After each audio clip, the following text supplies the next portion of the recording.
In 2003, professional boxer and heavyweight champion Mike Tyson filed for bankruptcy with $30 million in debt, despite accumulating over $300 million during the course of his career, which poses a great question about money itself. Because a great deal of our actions or our motivations in life have an underlying desire or need to acquire it. But what's the point in acquiring it if the great issue seems to be with our ability to manage it?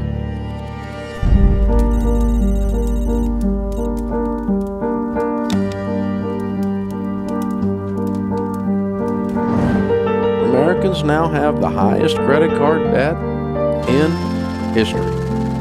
Translation: you didn't learn anything! Debt is an invisible burden being carried by the country's most vulnerable.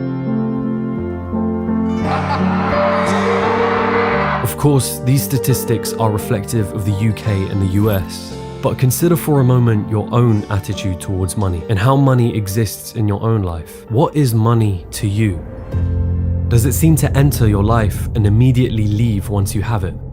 Has it ever placed you in a vulnerable position? A vulnerability that drew you closer to a get-rich-quick scheme or a guru telling you that you can get rich if you just bought their course? Whilst my entire channel aims to tackle these topics to some degree or another, I realize that our perceptions of money are sometimes more crucial than our ability to generate it, especially when our very brains are wired in such a way that prevents us from being financially sensible. Does it really matter if you're earning more than 6 figures a year if by the end of that year you have nothing left to show for it? Where is the disconnect? It's time we solved that mystery. And not only that, but explore a better framework for understanding money, a framework commonly taught in personal finance but oftentimes missed in formal education.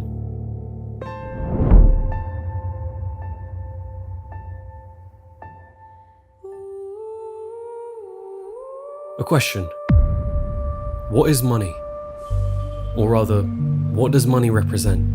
When you make a purchase from Amazon, when you're paid for your time working at a job, what is the significance of money in these transactions? Money is commonly defined as a medium of exchange, an instrument that facilitates the sale, purchase, or trade of goods between parties. But I don't think this says much about what money actually represents. I think a better way of looking at money is an expression of value. You hand over a certain amount of money to purchase something because you perceive its value to be equivalent to the amount of money that you handed over. Of course, the price is often not determined by you as an individual, but the market as a whole. But hone in on this one point. Money equals value. Why is that so important? Because often we give money a moral significance. A quote that I'm sure you've heard: money is the root of all evil. We look at someone who seems to have a large amount of wealth and think, they got lucky. Who did they take advantage of to get to that position? Who had to lose in order for them to gain? And never, what value was created in order to generate that money? Understanding that money is simply value is the best way to understanding that money is not necessarily evil, nor does it make a person evil. Sure, there are things such as scammers who convince you that what they have to sell is worth value, but that doesn't say much about money more so than it does their own morals. Money simply opens your options and broadens your horizons. The choices you make with that money have everything to do with your own moral dispositions. So, money is an expression of value. Now what? How does this change the reality of a person living paycheck to paycheck or someone who is consumed by credit card debt? The simple mention of money equals value changes nothing. It may make me see money in a different light, but what part of that is actionable advice? To answer that question, I'll pose to you another question. What is your relationship with money?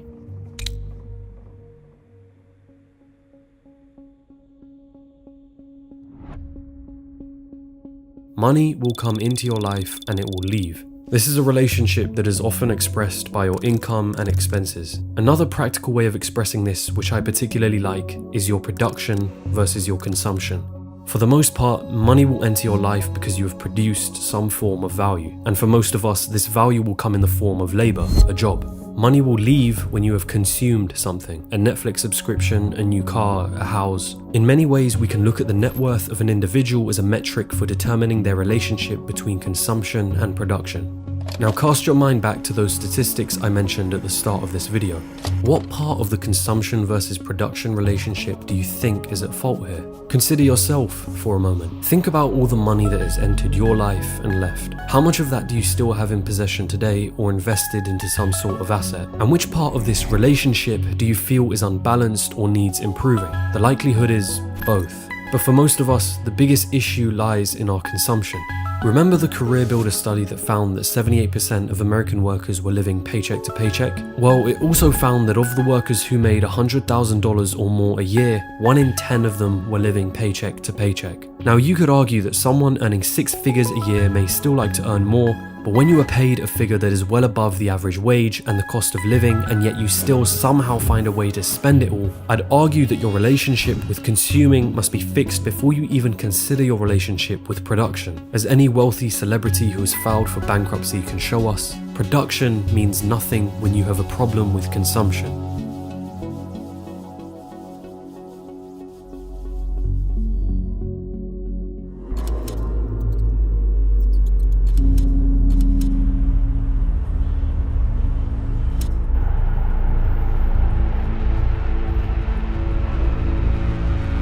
A rat race, an endless, self-defeating or pointless pursuit.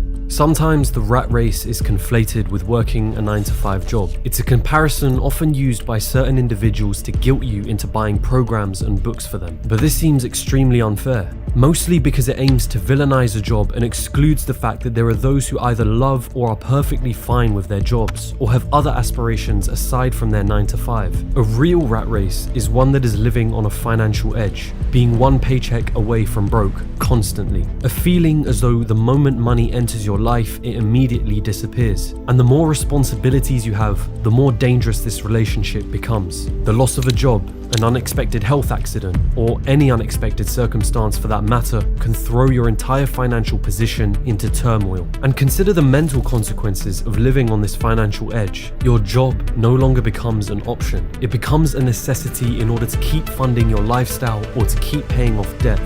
To quote Tyler Durden from Fight Club, the things you own end up owning you. What's the silver lining? It doesn't have to continue like that. The first stepping stone in personal finance will have you drawing an awareness to your relationship with money. This is often done by journaling your monthly expenses, categorized as housing, transportation, food, utilities, entertainment, and so on. It's about understanding yourself as a consumer, but this part is tough. In behavioral finance, this feeling can often be labeled as the ostrich effect, which is our tendency to want to avoid negative financial information. It's that feeling you get when you refuse to look at your bank account after a night out, fearing what it might show. And yet once you pass this stage, it's time for you to take control over your behavior as a consumer. This often involves the idea of budgeting, deciding each month how much you aim to spend on each of these categories and sticking to it. It's about systematically looking at what you consume and finding ways in which you can minimize these things to ultimately live below your means.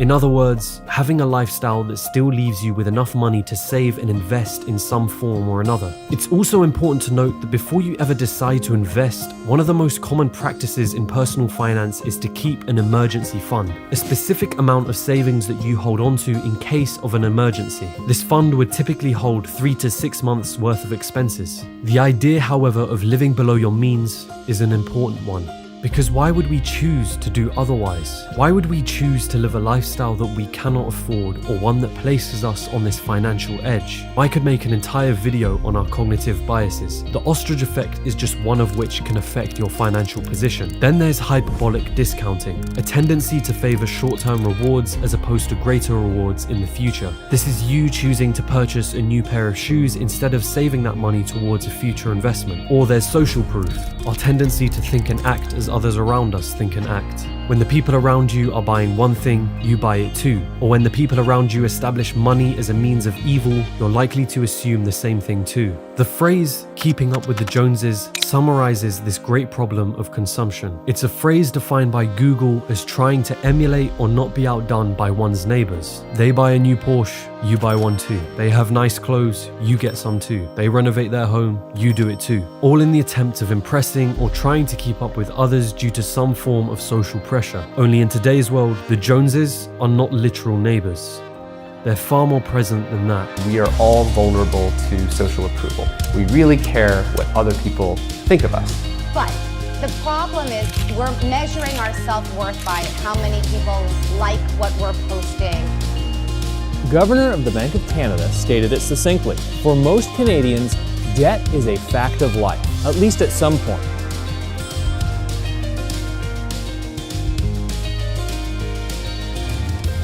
To be clear, I'm not saying that purchasing an expensive piece of clothing, jewelry, or sports car is a bad thing, nor do I think consuming is a bad thing. The aim of this video isn't to philosophize about the repercussions of a materialistic view of the world. It's about drawing an awareness to who you are as a consumer. Do you care more about appearing as though you have money or actually having money? The rat race isn't about working a 9-to-5 job, but living life on such an edge that it means that you are chasing the next thing, whether a paycheck or a material possession, such that your greater life goals and ambitions are placed in the background in order to continue this race. A budget and keeping account of your expenses have proven time and time again to work and draw you out of this race. It's fun to talk about making money or imagining having as much wealth as possible, but what's the point when your relationship with money as a consumer means losing it all or having to work non-stop in order to fund that lifestyle? That is the real rat race. But with all of that being said, let's talk about making money. Now, the stuff we teach here, and have for almost 30 years, is proven. What's up, you guys? It's Graham here. So we got to take a moment and talk about what's going on in the stock market, because as we're finishing up the week, stocks have risen. Personal finance channels like Graham Stephan or Dave Ramsey are great for learning how to work on your consumption side of the equation. But if there was one thing I wish they spoke more about, it would be their ability to make money. And I understand why they don't do this. It's easier to reduce your expenses in the amount that you consume than it is to increase your income. When speaking to a mass audience, giving the advice that will work for most people is typically the best choice. We see that there are entire communities built up around focusing on frugality. The FIRE community is one example of this, a movement that adopts the strategy of living extremely frugally, saving and investing as early as possible with the intentions of retiring as early as possible. Minimalists also share a similar view to the FIRE community, although more deep-rooted in philosophical positions about the world and materialism at large. People like Graham Stephan or Dave Ramsey promote strategies that fall in the spectrum of living frugally, saving a lot of money, and investing in the long run. And there's nothing inherently wrong with this strategy. It works for a wider range of people with varying degrees of income.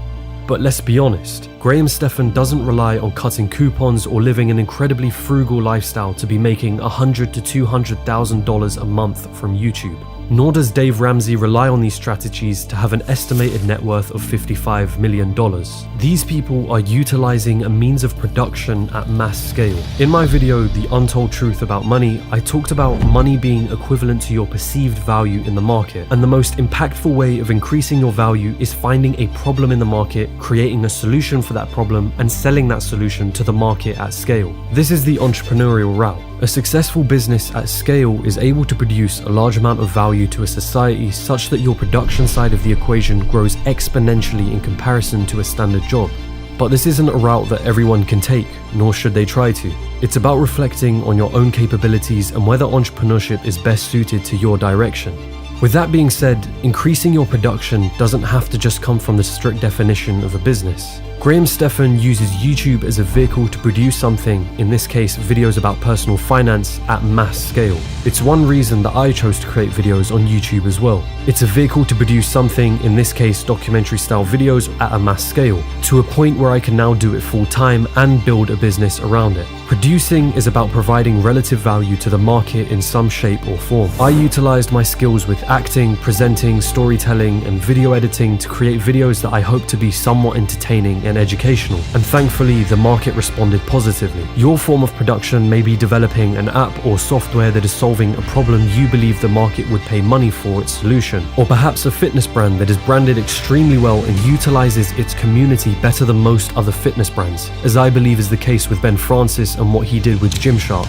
For most people, labor in the form of a standard 9-to-5 job will be their means of production. But this doesn't mean that your ability to produce stops there. Understanding yourself as a producer is about understanding ways in which you can produce value to the market. If you can produce value at a large scale, then it means earning money at a large scale. The internet has thankfully provided a great deal of opportunity for us to be able to produce something and put it out to the market. Whether the market actually wants what you have produced can only be determined once you've released whatever it is that you've produced. So, to summarize, it's first important to bring awareness to yourself as a consumer, understanding what you purchase and why you purchase by journaling your consumption and then giving yourself a budget to manage and control that consumption. Producing then becomes a matter of maximizing the amount of value you can bring into society through a job, a business, or some other means of production. This is a framework that has helped me greatly, as I'm sure it's helped countless others who have a vested interest in making money.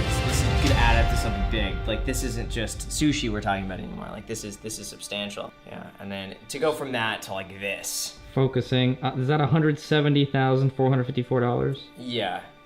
That's insane.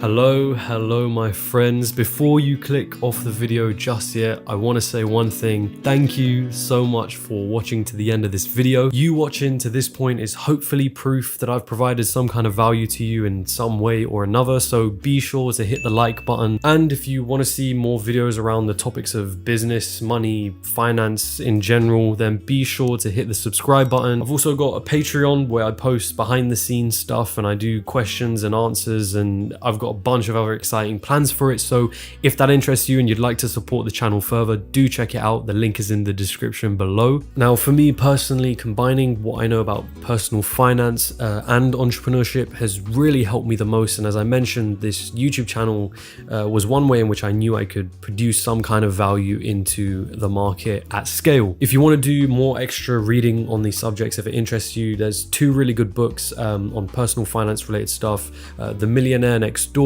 and Your Money or Your Life. These are really good personal finance books. And of course, if you know me, you know I really love MJ DeMarco's work, so check them out if you want to also see the entrepreneurship side of stuff. But with all of that being said, my friends, I hope you have a wonderful rest of the day.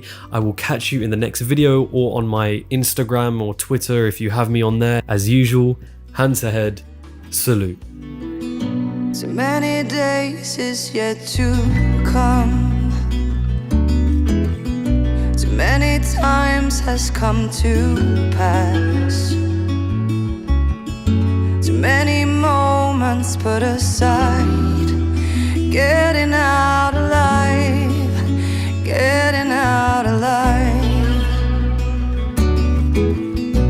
Writing letters in the sand.